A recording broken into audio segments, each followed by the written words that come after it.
Hi, I'm Chuck Ewing, president and owner and founder of the Appliance Factory. I've been in the appliance business for over 40 years. I'm going to talk to you about what you need to know to buy an appliance.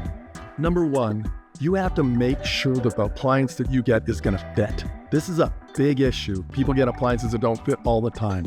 The second thing you have to make sure is, does the appliance hook up to your home properly? Do you have the right hookups and connections? And can the people that are doing this work actually do the installation and hookup work?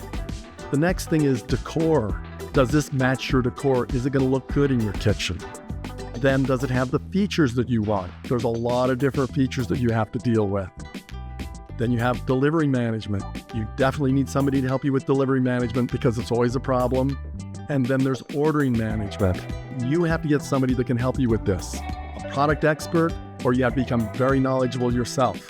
Most people need somebody that's very knowledgeable and able to help them through the purchase process to make sure they don't have a problem in their home. So make sure you work with a product expert so your appliance purchase goes smoothly.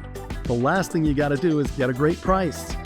We guarantee you the lowest price. So come in and get a great deal at Appliance Factory Mattress Kingdom. Good luck with your appliance purchase.